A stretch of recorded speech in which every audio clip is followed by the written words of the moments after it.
Assalamualaikum warahmatullahi wabarakatuh. Alhamdulillahirabbil alamin wassalatu wassalamu ala asyrafil anbiya'i wal mursalin sayyidina Muhammad wa ala alihi wa sahbihi ajma'in. Rabbi shrah li sadri wa yassir li amri wa hlul 'uqdatam min lisani yafqahu qawli, amma ba'du. Kita sambung balik kitab kita ni 99 usul dirayah hadis. Satu panduan mudah untuk mengesan hadis-hadis dhaif yang lemah, hadis dhaif ataupun hadis lemah, dan hadis maudhu', hadis palsu. Jilid pertama karangan Maulana Muhammad Asri bin Muhammad Yusuf. Jadi kita sekarang masuk ke dalam usul yang ke-34. Usul yang ke-34 dah. Usul ke-34. Hadis-hadis tentang kelebihan dan faedah memotong kuku pada hari-hari tertentu. Juga hadis-hadis tentang kaifiat, kaedah cara dah. Dan tertib memotong kuku tidak ada satu pun yang sahih. Semuanya sama ada dhaif, sangat terlampau lemah ataupun maudhu' palsu dah. Jadi usul ke-34 ni tentang kalau hadis tu cerita terlebihnya potong kuku hari tertentu ataupun faedah-faedahnya pada hari tertentu, ataupun hadis tu cerita kaifiat, cara-cara kita nak kerat kuku, cara kita nak potong kuku, dan ada tertib pula, semuanya tidak sahih lah, dhaif sangat ataupun maudhu' saja dah. Okey, contoh pertama, hadis pertama, man arada ya'manal faqra wa shikayatul 'ama wal barasa wal jununa fal yuqallim azfarahu yawmal khamisi ba'da al-'asri wal yabda' bi khinsarihi al-yusra. Maksudnya nah, sesiapa yang mahu aman daripada kepapaan, ya'man al-faqra, aman daripada kepapaan, kemiskinan, sakit mata nak, penyakit bala dan gila. Nah, penyakit sakit mata tu wasyikayatul 'ama dah. Penyakit bala, sopok, wal baras, wal junun dan gila dah. Siapa nak selamat daripada apa-apa, sakit mata, penyakit bala dan gila, dia hendaklah memotong kukunya pada hari Khamis selepas asar. Hari Khamis lepas asar dah, sebelum malam Jumaat dah. Dan dia hendaklah memulakan memotong kuku jari kelingking tangan kirinya. Potong jari kelingking tangan kirinya, dia kata nak start dengan kaki kiri. Okey, ni hadis yang pertama dah. Contoh kedua pula. Hadis kedua, man qallama azfarahu yawm as-sabti kharaja minhu ad-da'u wa dakhala fihi asy-shifa'. Wa man qallama azfarahu yawm al-ahadi kharajat minhu al-faqahu kharajat minhu al-faqatu wa dakhala fihi al-ghina. Wa man qallama azfarahu yawm al-ithnaini kharajat minhu al-'illatu wa dakhala fihi as-sihah. ومن قلم أظفاره يوم الثلاثاء خرج منه المرض ودخلت عليه فيه العافية. ومن قلم أظفاره يوم الأربعاء خرج منه الوسواس والخوف ودخل فيه الأمن والصحة. ومن قلم أظفاره يوم الخميس خرج منه الجذام ودخلت فيه العافية. ومن قلم أظفاره يوم الجمعة دخلت فيه الرحمة وخرج منه الذنوب. Maksudnya, siapa yang memotong kukunya pada hari Sabtu, akan keluar daripadanya penyakit dan akan masuk ke dalamnya penawar. Pada hari Ahad, akan keluar daripadanya kepapaan dan ia akan memasuki kekayaan. Dan pada hari Isnin, akan keluar daripadanya kegilaan dan ia akan dimasuki kesihatan. Pada hari Selasa, akan keluar daripadanya penyakit dan ia akan dimasuki penawar. Pada hari Rabu, akan keluar daripadanya waswas dan ketakutan dan ia akan dimasuki keamanan dan penawar. Pada hari Khamis, akan keluar daripadanya penyakit kusta dan ia akan dimasuki afiat. Dan pada hari Jumaat pula, ia akan dimasuki rahmat dan dosa-dosa akan keluar daripadanya. Ni hadis ni hak cerita molek belaka dah. Ni hak jenis bagus dah lah, walaupun kalau rekod pun bagus sikit pasal dia cerita. Ada faedah belaka tiap hari. Hak berat ni setengah tu jadi menyakit. Tak boleh foto hari tertentu, bahaya pula. Okey, contoh ketiga dah. عن ابن عباس أن النبي صلى الله عليه وسلم قال من قلم أظافيره يوم الجمعة قبل الصلاة أخرج الله منه كل داء وأدخل مكانه الشفاء والرحمة. Maksudnya, siapa yang memotong kukunya pada hari Jumaat sebelum solat Jumaat, Allah akan mengeluarkan daripadanya segala penyakit dan memasukkan sebagai gantinya penawar dan rahmat. Hari Jumaat saja hadisnya. Kerujukan ke perbahasan. Hadis contoh pertama hak kata siapa nak suruh elok penyakit apa, sakit mata, penyakit bala gila tu, Potong kuku pada hari Khamis lepas asar. Dah. Dan ada cara dia. Potong kuku start dengan kelingking janggut tangan kirinya. Itu contoh hadis contoh pertama ni. Hadis ini dikemukakan oleh Ad-Dalami dalam Firdausnya, jilid 3 muka surat 594, hadis nombor 5865 daripada riwayat Abu Hurairah. Ia juga dapat dilihat dalam kitab-kitab seperti Tanzihus Syariah Al-Murfa'ah karangan Ibn Araq Al-Kinani jilid 2 muka surat 280. Al-Ajwibatu Al-Mardiyah karangan As-Sakhawi jilid 2 muka surat 7. Dan Syarah Az-Zurqani Al-Muwatta karangan Az-Zurqani Muhammad bin Abdul Baqi bin Yusuf Az-Zurqani Al-Misri Al-Azhari jilid 4 muka surat 448. Itu hadis contoh pertama. Hadis contoh kedua. Ini setiap hari ada faedah ni. Setiap hari satu sampai ke Jumaat. Semua ada kelebihan. Hadis contoh kedua tersebut dalam kitab-kitab berikut. Pertama Al-Mawdu'at karangan Ibnu Jauzi jilid 3 muka surat 53. Al-Fawaidul Majmu'ah karangan Asy-Syaukani muka surat 197. Tazkiratul Mawdu'at karangan Muhammad Tahir Al-Fattani Al-Hindi muka surat 160. Kita hadis contoh kedua. Hadis contoh ketiga, hari Jumaat saja dah. Kelebihan hari Jumaat sebelum sembahyang Jumaat dah. Keluar penyakit, masuk penawar rahmat dah. Okey, hadis contoh ketiga tersebut dalam kitab Akhbar Asfahan karangan Abu Nuaim jilid 1 muka surat 247. Ia disebutkan juga oleh Al-Albani dalam Silsilatul Ahadits Ad-Dha'ifah jilid 5 muka surat 36 dah. Okey, komentar dah. Pertama, Ad-Dalami mengemukakan hadis contoh pertama ni. Hak cerita pasal amal daripada papar, sakit mata, penyakit bala ada gila tu. Potong kuku hari Khamis lepas asar. Okey, ini hadis ni Ad-Dalami mengemukakan hadis contoh pertama daripada Abu Hurairah secara marfu' sampai kepada Nabi dah. Al-Bahaqi setelah mengemukakan hadis ini berkata, kata Imam Ahmad, di dalam sanad hadis ini ada perawi yang majhul, tak kenal siapa-siapa dah. Ibnu Qattan berkata dalam sanadnya ada Ibrahim bin Qudamah Al-Jumahi. Dia langsung tidak dikenali dah. Ulama hadis tak kenal bukan kita dah. Ulama hadis tak kenal. Az-Zahabi dan Al-Mizan pula berkata ini adalah hadis munkar. Nah, lihat Al-Amir As-San'ani At-Tanwir Syarah Jami' As-Saghir jilid 8 muka surat 612 nah. Al-Munawi dan Fadul Khabir jilid 5 muka surat 238. Okey, komentar kedua dah. Ibn Araq Al-Kinani setelah mengemukakannya dalam Tanzihus Syariah Al-Murfa'ah berkata, di dalam sanadnya terdapat beberapa orang perawi yang aku tidak kenali. As-Sakhawi dalam Al-Ajwibatul Mardiyah pula berkata, hadis ini dhaif sangat. Nah, As-Sakhawi kata dah.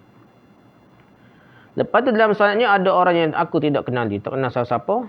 Kritikan ni nak cerita ulama hadis kritikan matan tu lah. Matan nombor 1, lepas tu baru sanad. Kalau kira dah. Kalau matan tak apa kemah, ya sanad tak tahu mana apa, ya kira dhaif lah. Sekurang-kurangnya lah. Komentar ketiga dah. Sebenarnya terdapat satu lagi hadis tentang kelebihan memotong kuku pada hari Khamis. Ia adalah hadis musalsal. Di bawah ini dikemukakan hadis berkenaan seperti dikemukakan oleh Al-Munawi dalam Fadul Qadir jilid 4 muka surat 517.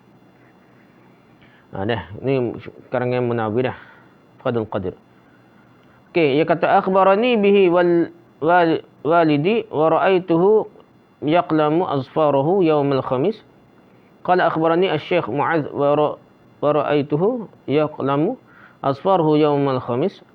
Qala akhbarani ustadhi Syekhul Islam Yahya Al-Munawi wa ra'aituhu yaqlamu azfarahu yawm al-khamis. Qala akhbarani Syekhul Islam Waliyuddin Al-Iraqi wa ra'aituhu yaqlamu azfarahu yawm al-khamis.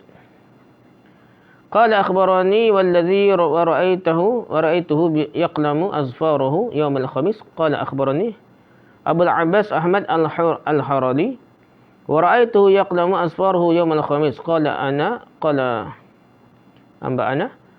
Al-Hafiz Abdul Mu'min Al-Dimyati wa ra'aituhu yaqlamu asfarahu yawm al-khamis. Qala ana Sifr bin Yahya wa Abu Talib ibn al-Ajami wa Umar bin Sa'id al-Halbuni wal Hafiz Abu al-Hajjaj Yusuf wa Muhammad wa Abdul Humaid Abu Abdul Huda ad-Damshiqiyun wa ra'aitu kila minhum yaqlamu asfarahu yawm al-khamis. Qala anba'ana Yahya As-Saqafi wa ra'aynahu yaqlamu asfarahu yawm al-khamis.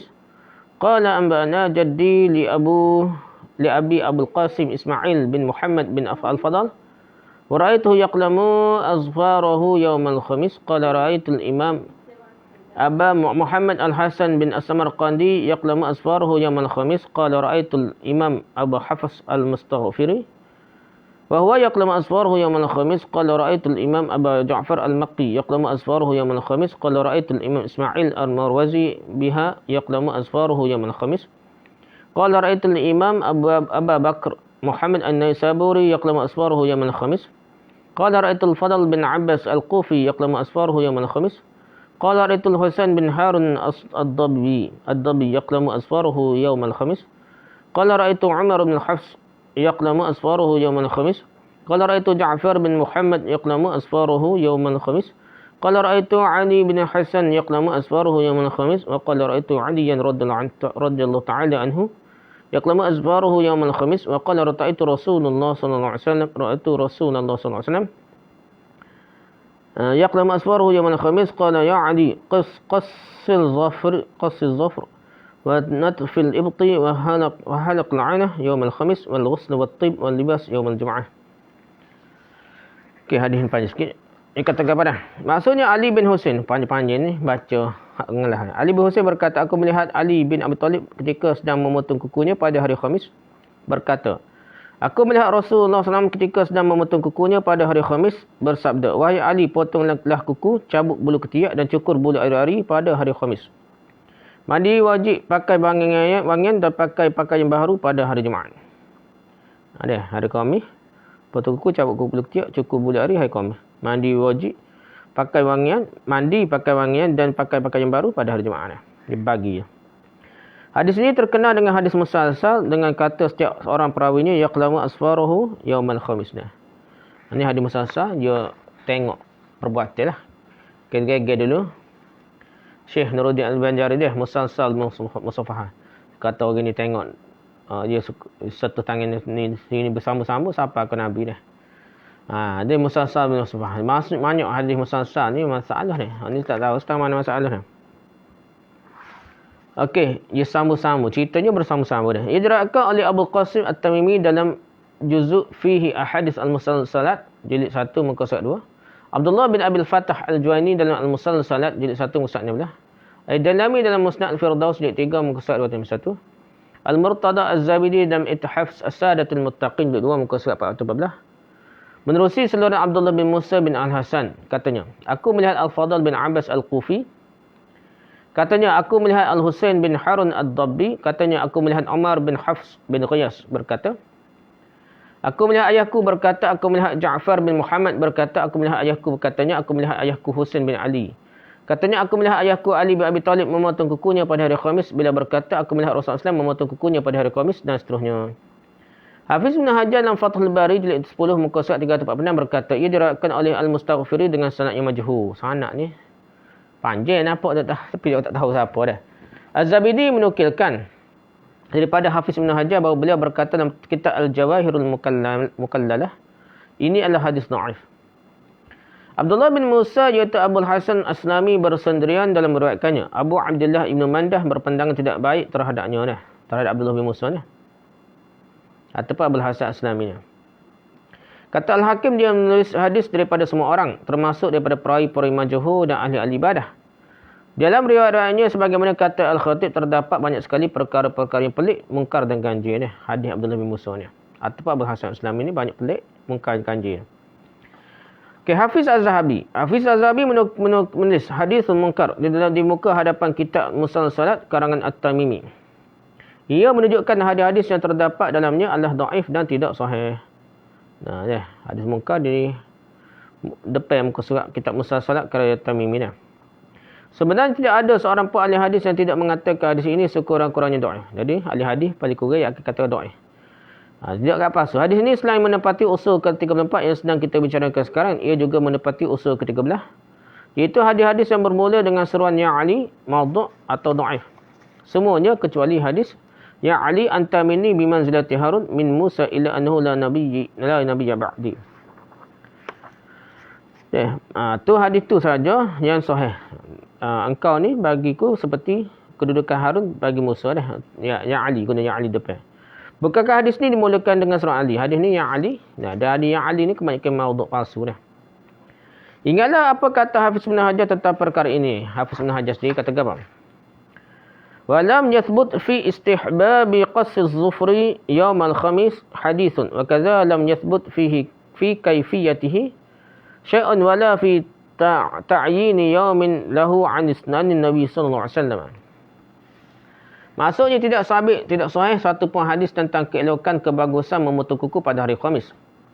Demikian juga tidak sabit, tidak sahih satu pun hadis tentang kaifiat, tentang cara, kaedah memotongnya dan penentuan hari tertentu untuk memotongnya daripada Nabi sallallahu alaihi wasallam. Nabi tak ada hari khusus. Dia nak potong tak? Rasa panjang potong dah. Lihat Fathul Bari jilid 10 muka surat 346, Syarah Az-Zurqani 'ala al-Muwatta' jilid 4 muka surat 448. Silsilatul Ahadits Ad-Dha'ifah wal Mawdu'ah jilid 7 muka surat 232 hingga 233. Tu tentang hadis itulah apa? Perawi hadis ni. Hadis Ali bin Husain dah cerita pasal musasal cara potong hari Khamis. Jadi hadis tu tidak sabit sah. Ada lepas tu tak sabit. Demikian juga tidak sabit sahih satu pun hadis tentang kaifiat memotongnya dan penentuan hari tertentu untuk memotongnya daripada Nabi sallallahu alaihi wasallam. Itu keadaannya. Lihat Fathul Bari jilid 10 muka surat 346, Syarah Az-Zurqani al-Muwatta' jilid 4 muka surat 448. Silsilatul Ahadits Ad-Dha'ifah wal Mawdu'ah jilid 7 muka surat 232 hingga 233. Okey, lepas tu kita pergi pada komentar keempat dah. Setelah mengemukakan hadis contoh kedua, Ibn Jauzi menulis dalam Al-Mawdu'ahnya dah, kitab Ibn Jauzi dah. Itu lagi ni. Ini adalah hadis maudhu'. Contoh kedua ni hadis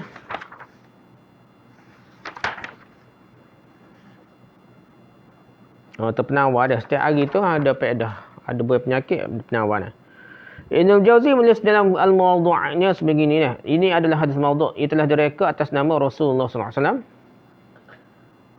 Hadis ini termasuk dalam hadis maudhu' yang paling teruk dan dahsyat. Sanadnya daripada Ibn Jauzi adalah seperti di bawah ininya.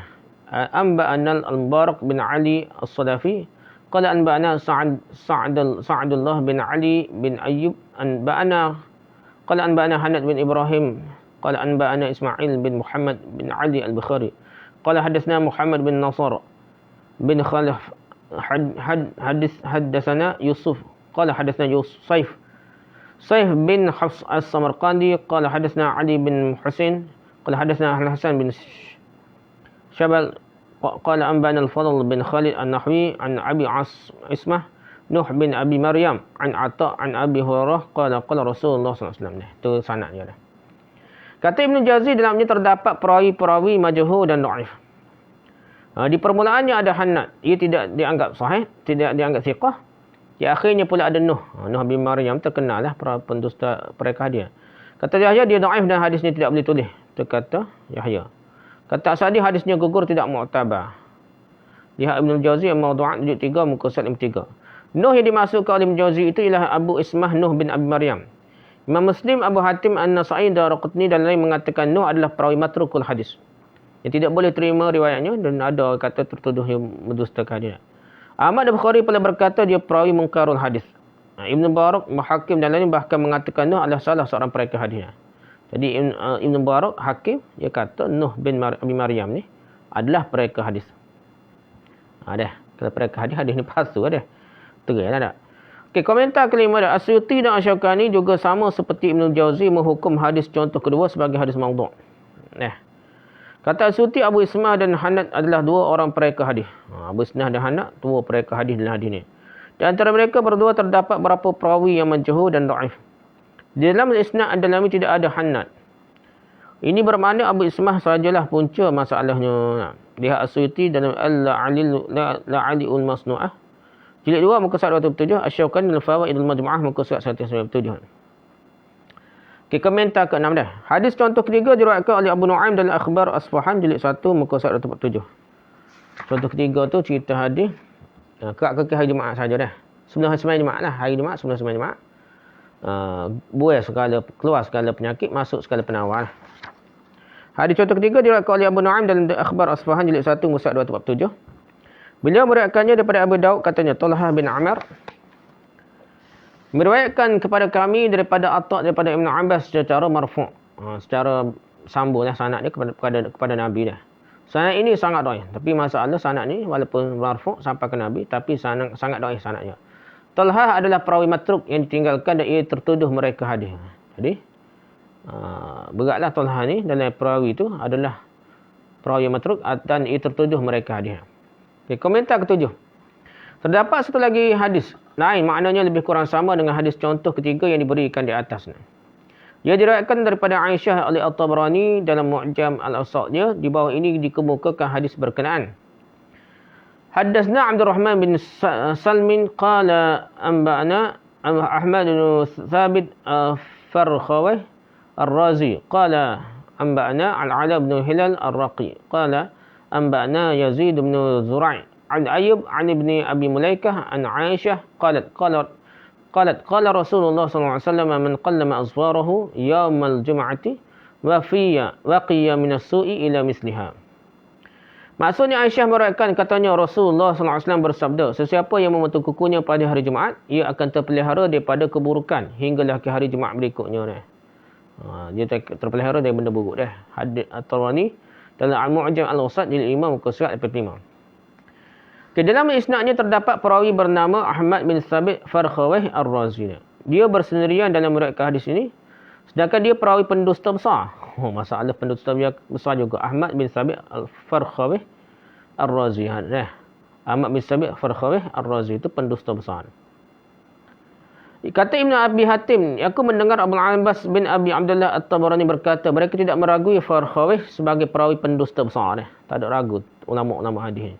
Az-Zahabi menyenaraikan namanya dalam senarai perawi-perawi dhaif dan matruk. Beliau juga menulis bahawa Ibn Abi Hatim berpendapat dia pendusta besar. Jadi Ahmad bin Thabit Farkhawih Ar-Razi ni pendusta besar. Kata Ibn Abi Hatim lah. Okay, dengan itu tidak boleh lagi dikatakan potong kuku pada hari Jumaat itu satu sunnah Nabi SAW. Kita boleh kata dah. Sunnah Nabi tak boleh. Potong hari Jumaat, mesti hari Jumaat. Tapi cumanya hari Jumaat tu, kita nak pergi sembang Jumaat tu, nak bersih tu boleh lah. Tapi atas dasar semata-mata kuku tu molek pada hari tertentu, tidak ada dah. Komentar ke-8. Menurut Hafiz Ibn Hajar Al-Asqalani, memotong kuku itu boleh sahaja dilakukan pada bila-bila masa sahaja pun. Apabila diperlukan. Tidak ada hari dan ketika khusus yang mempunyai keistimewaan tertentu untuk seorang memotong kuku dah. Ini kerana tidak ada satu pun hadis yang sahih ataupun hadis yang hasan tentangnya. Tidak ada hadis sahih atau hasan. Mesti potong hari tertentu lah. Komentar ke-9. Adanya ketentuan hari dan kaifiat, kaedah cara tertentu untuk memotong kuku dalam setengah-setengah kitab seperti kitab Ihya Ulumuddin Imam Ghazali dan lain-lain hanyalah merupakan pandangan peribadi pengarangnya. Kita sangka baiklah. Pandangan peribadi pengarangnya. Ia sekali-kali tidak akan menjadikannya sunnah Nabi SAW. Imam Nawawi dalam Syarah Muhadzab berkata hadis yang disebut Al-Ghazali dalam perkara ini tiada asalnya. Imam Nawawi berkata dalam kitab Ihya Ulumuddin tak ada asal ni dah. Kita ada hadis ni, hadis palsu dah. Okay, komentar ke-10. Dalam Syarah Sahih Muslim, Imam Nawawi bagaimana penulis memotong kuku elok yustahabbu dimulakan dengan jari telunjuk tangan kanan lebih dahulu, kemudian jari tengah, kemudian jari manis, kemudian jari kelingking, kemudian ibu jari. Setelah itu tangan kiri dimulakan dengan jari kelingking, kemudian jari manis hingga ke ibu jari. Kaki pula dimulakan dengan jari kelingking kaki kanan hingga ke ibu jarinya. Kaki kiri pula dimulakan dengan ibu jari hingga ke jari kelingkingnya. Islam mengemukakan keterangan Imam Nawawi ini, itu Al-Aini mengkritiknya dengan berkata, tidak disebutnya sandaran berupa hadis bagi katanya elok yustahabbu itu. Jadi, Al-Aini kritik. Imam Nawawi tak. Pasal dia kata yustahabbu tapi tak ada dalil hujah dah. Lihatlah ini dalam Umdatul Qari jilid 22 muka surat 45 dah. Jadi Imam Nawawi ni peringkat awal lagi dah. Umdatul Qari Al-Aini ni Syarah Sahih Bukhari juga tapi peringkat lepas daripada Ibn Hajar Asqalani dah.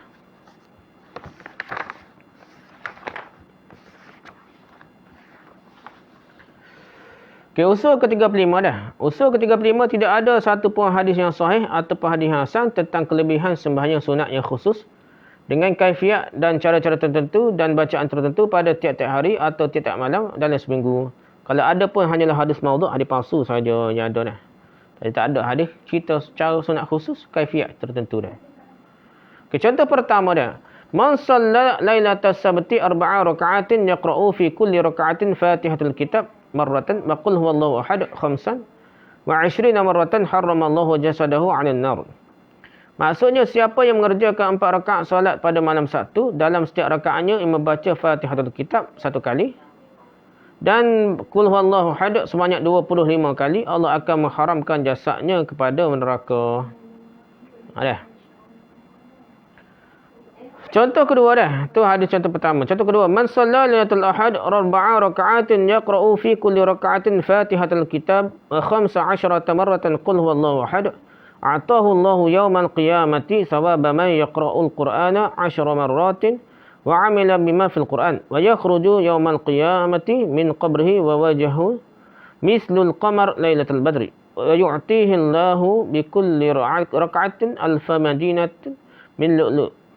ففي كل مدينة 1000 قصر من زبرجد وفي كل قصر 1000 دار من الياقوت وفي كل دار 1000 بيت من المسك وفي كل بيت 1000 سرير فهو فوق كل سرير جوحورا بين يدي كل حورة 1000 وصيفة وألف وصيفة.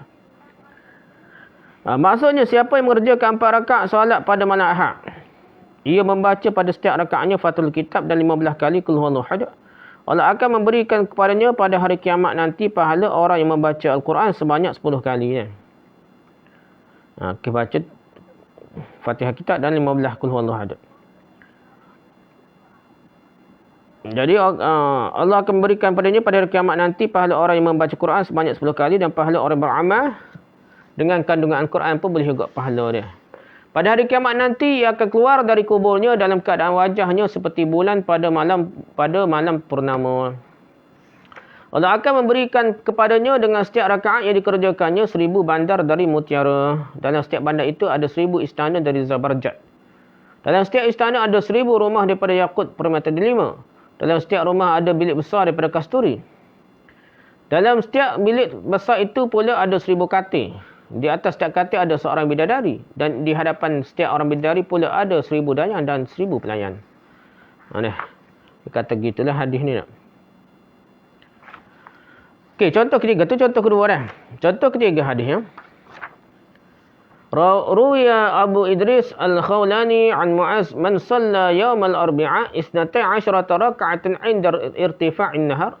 Yaqra'u fi kulli raka'atin Fatihatul kitab wa ayatul kursi marratan wa qul huwallahu ahad 3 marrat wal mu'awwizatin 3 marrat nada munadin 'abdul 'arsy ya Abdullah ista'naf al-'amal faqad ghafara laka ma taqaddama min dhanbik wa rafa'a Allah subhanahu 'anka 'adzab al-qabr wa dhiqaha zulmatihi wa rafa'a 'anka shada'id al-qiyamah wa rafa'a lahu min yawmihi 'amilan nabiyyin. Maksudnya, siapa yang bersemayam pada hari Rabu 12 rakaat ketika matahari sudah naik agak tinggi. Di mana yang membaca pada dalam setiap rakaat Fatihul kitab 1 kali ayat kursi dan qul huwallahu surah ikhlas 3 kali dan mu'awwizatain 3 kali. Nescaya diserulah malaikat di sisi arasy. Wahai hamba Allah, mulakanlah semua amalanmu kerana Allah telah pun mengampunkan dosamu yang lalu. Allah juga mengangkat azab kubur, kesempitan kubur dan kegelapannya daripadamu. Allah juga mengangkat kesukaran-kesukaran pada hari kiamat daripadamu. Dan diangkatkan baginya pada hari itu, dari hari itu amalan seorang Nabi. Pahala macam seorang Nabi, kan tidak? Okay, contoh keempat.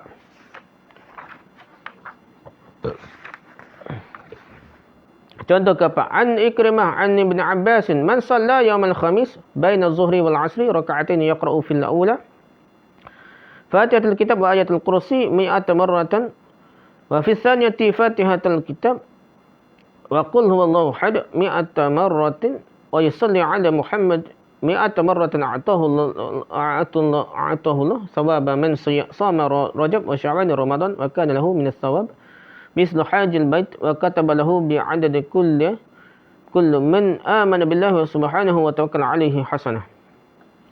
Maksudnya siapa yang mengerjakan 2 rakaat solat pada hari Selasa di antara solat Zuhur dan Asar, di mana yang membaca dalam rakaat pertamanya Fatihatul kitab dan ayat kursi 100 kali.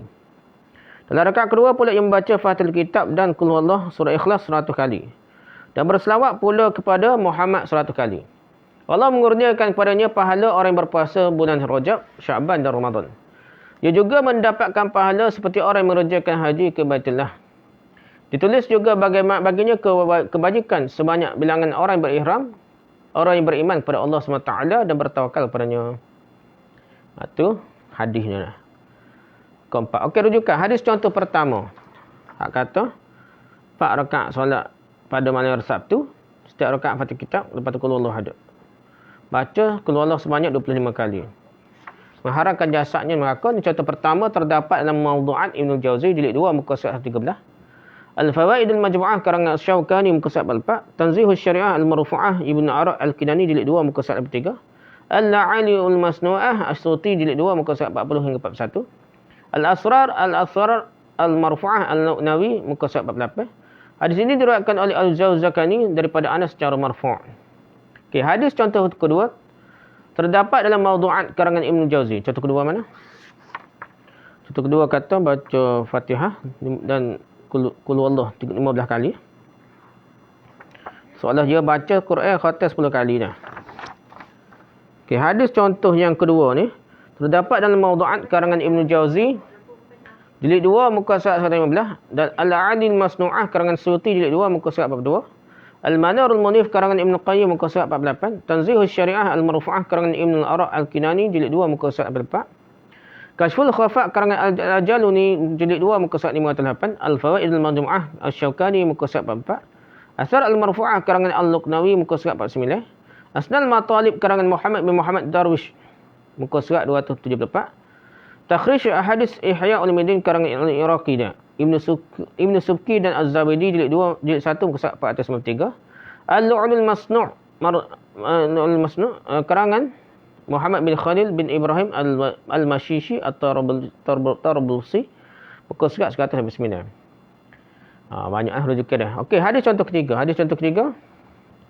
Qul huwallahu 3 kali, Mu'awwidhatain ni 3 kali. Gitulah. Nah.